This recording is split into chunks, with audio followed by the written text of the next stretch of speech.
আমি হাফেজ না, এটা আমার দুর্ভাগ্য। আমার বাড়ি হলো, আমার গ্রাম একেবারে প্রত্যন্ত অঞ্চল দেশের, সেই বরগুনাতে। আমাদের ওই সময় আমাদের ওখানে আশেপাশে ভালো মাদ্রাসা ছিল না, ভালো হেফজখানা ছিল না। আমার মা খুব ছোট সময় মারা যায়। এরপরে আমার বাবা অনেক দূরে পাঙ্গাসিয়া নেসারিয়া, এই বাংলাদেশের অনেক সুনামধন্য একটা প্রতিষ্ঠান পাঙ্গাসিয়া নেসারিয়া, ওখানে দিয়ে আসে খুব ছোট সময়। অনেক পোস্টারে আমার নামের আগে এদিকেও দেখছি হাফেজ লাগায়। এই মিডিয়ার ভিতরে, মিডিয়ার কারণে জানাই দেই আমি হাফেজ নই। এই কথাটা যারা লেখে এটা একটা ভুল তথ্য, এটা লেখা ঠিক নয়। অনেকে বলে যে হুজুর আপনি কোরআন শরীফের আয়াত বেশি পড়েন এই জন্য হাফেজ বলে। না, আগে জানতে হবে, অথেন্টিক জানতে হবে। আপনি আমার নামের আগে একটা লাগাবেন, আপনি আমার কাছে জিজ্ঞেসও করবেন না, তা তো হয় না। অনেক পোস্টার আমার কাছে এবার পাঠাইছে, যারা নামের আগে হাফেজ লিখেছে, আল্লামা লিখেছে। এইসব এগুলো লেখা ঠিক নয়। এবং আল্লামা কেউ হতে পারে না। আল্লামা বাংলাদেশে আল্লামা লেখার যোগ্য আলেম মাত্র হাতে গোনা 2-4 জন। তাদের মধ্য থেকে 2-1 জন অলরেডি আল্লাহ তাআলা তাদেরকে কবুল করেছেন, বিদায় নিয়েছেন। আল্লাহ তাদের কবরগুলোরে জান্নাতের নূর দিয়া মুনাওয়ার করে দেখ বলি আমিন। এখন তো রাস্তাঘাটে আল্লামা পাওয়া যায়, সব ইন্টারন্যাশনাল, সব আন্তর্জাতিক, কেউ আর জাতীয় পর্যায়ের নেই।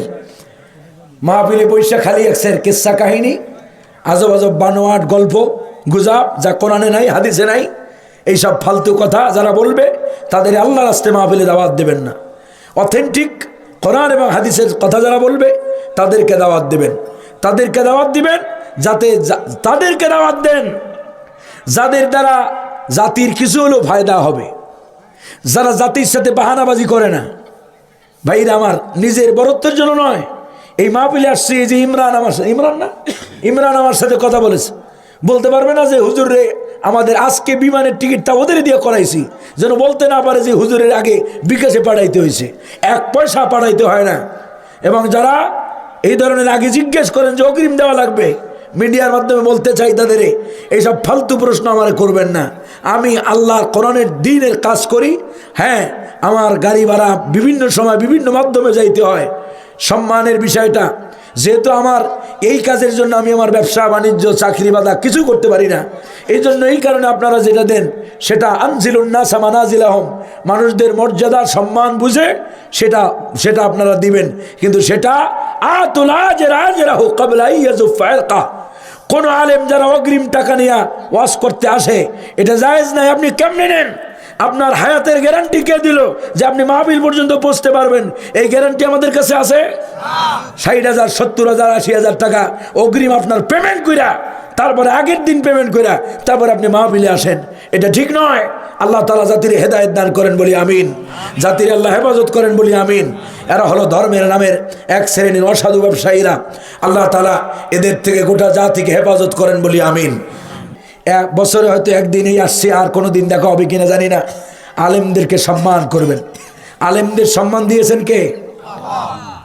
আল্লাহ তাআলা বলছেন ইয়ারফাইল্লাহুল্লাযীনা আমানু মিনকুম ওয়াল্লাযীনা উতুল ইলমা দারাজাত। আল্লাহ যাদেরকে জ্ঞান দিয়েছেন, তাদের ইলম দিয়েছেন, তাদের সম্মান আল্লাহ তাআলা বৃদ্ধি করেছেন। রাসূলুল্লাহ বলেছেন ফাদলুল আলিমি আলাল আবিদ কাফাদলি আলা আদনাকুম। আলেমদের মর্যাদা তোমাদের মধ্যে তেমন আমি নবীর মর্যাদা তোমাদের সাধারণের মধ্যে যেমন। সুবহানাল্লাহ বলবেন না? সুতরাং আলেমদের মর্যাদা আল্লাহ দিয়েছেন, রাসূল দিয়েছেন। আমরা কেউ আলেমদেরকে অপমান অবজ্ঞা করব কোন? আল্লাহর হাবিব সাল্লাল্লাহু আলাইহি ওয়াসাল্লাম বলেছেন কোন আলেমান, হয় তুমি আলেম হও, হয় তুমি কি হও, হয় তুমি আলেম হও, আর নাইলে আলেমের সহযোগী হও।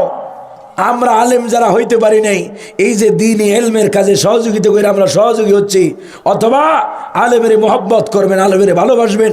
আলেমদের ভালোবাসার মাধ্যমে আল্লাহর রসুলের ভালোবাসা, আল্লাহর ভালোবাসা হাসিল হবে ইনশাআল্লাহ।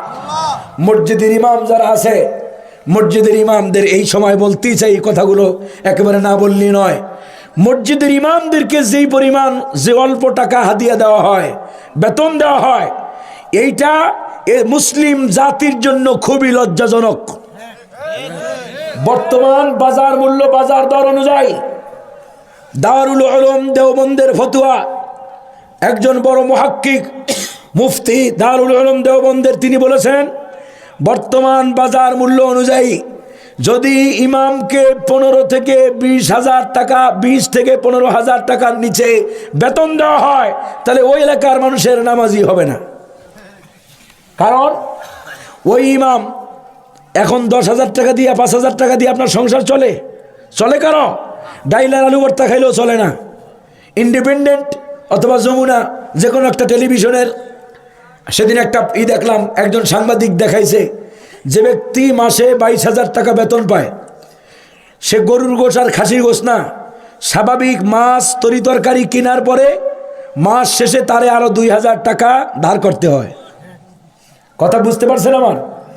সুতরাং আলেমদেরকে এলাকা অনুযায়ী, যদিও গ্রামগঞ্জে আলেমদের অনেক জায়গায় ঘর ভাড়া নাই, কিন্তু তারপরও সেজন্য তার স্ত্রী সন্তান পরিবার পরিজন নিয়ে সুন্দরভাবে স্বাচ্ছন্দ্যে থাকতে পারে এবং সুন্দরভাবে মনোযোগ দিয়া নামাজ পড়াইতে পারে, এই ধরনের বেতন দেওয়াটা মসজিদের কমিটি এবং এলাকার লোকদের উপরে ওয়াজিব দায়িত্ব, ঠিক কিনা?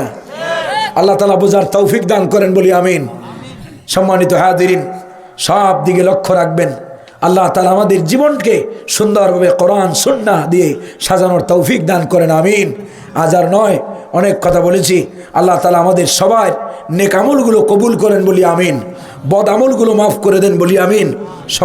সবাইকে আজ যেমন একত্রিত হয়েছি কোরআনের জন্য, আল্লাহ যেন জান্নাতের ভিতরে আমাদেরকে এক জায়গায় রাখেন বলি আমিন।